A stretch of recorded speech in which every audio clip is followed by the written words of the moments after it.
Réaction de la Conférence épiscopale nationale du Congo Senko aux inepties de M. Jean-Pierre Bemba, vice-premier ministre et ministre des Transports et Voies de Communication du gouvernement de la RDC.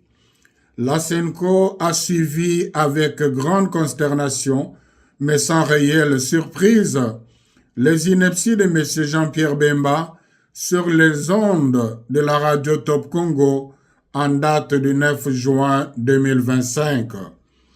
Ici est de noter que, depuis la période électorale de 2023 jusqu'à ce jour, M. Jean-Pierre Bemba s'est attribué un rôle extrêmement dangereux, celui de proférer avec une légèreté déconcertante des allégations récurrentes, gratuites et infondées contre la Senko. Il multiplie des déclarations qui portent atteinte à la réputation de la Senko et risquent de compromettre le climat de confiance nécessaire à la cohésion nationale et au bien vivre ensemble dont le pays a tant besoin. En effet, au regard du contexte sociopolitique actuel, cette belliqueuse sortie médiatique donne à croire que M. Jean-Pierre Bemba peine à accepter l'option courageuse et salutaire prise par les institutions de la République et l'ensemble de la nation, celle de résoudre par des voies pacifiques la crise actuelle qui menace l'unité nationale et l'intégrité territoriale. Il y a lieu de se demander si, avec ces propos, M. Jean-Pierre Bemba veut ramener le pays à l'époque où il avait fait tuer les innocents à Kisangani et à Kinshasa.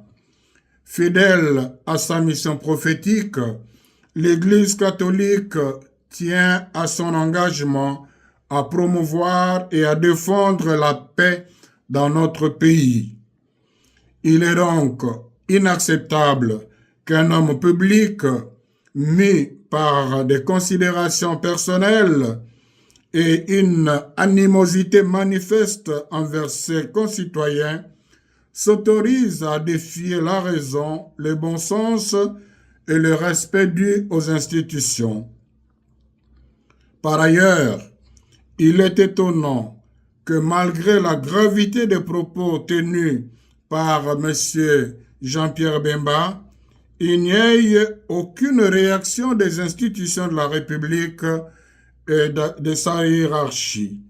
Normalement, le procureur général, près la Cour de cassation, ainsi que l'Assemblée nationale, devraient se saisir d'office de ce dossier pour faire toute la lumière sur les différentes allégations et en tirer les conséquences de droit.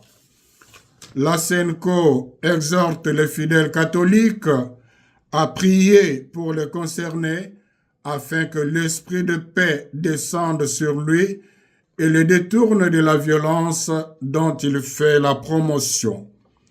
Dans le souci de protéger l'opinion nationale et internationale contre les manipulations grossières et de préserver les acquis des efforts communs de paix, elle se réserve en même temps le droit de saisir la justice. La Senko réaffirme sa détermination à défendre sans faillir les valeurs de vérité, de justice, de dialogue et de réconciliation. Elle invite le peuple congolais à ne pas céder à la manipulation, au discours de division ou de haine et à demeurer vigilants, unis et mobilisés pour la préservation de notre bien-vivre ensemble, socle de l'unité nationale. Que par l'intercession de la très sainte Vierge Marie, Notre-Dame du Congo, le Seigneur bénisse la RDC et ses dirigeants. Je vous remercie. À la signature, Monseigneur Fulgence Mouteba, président de la Senko.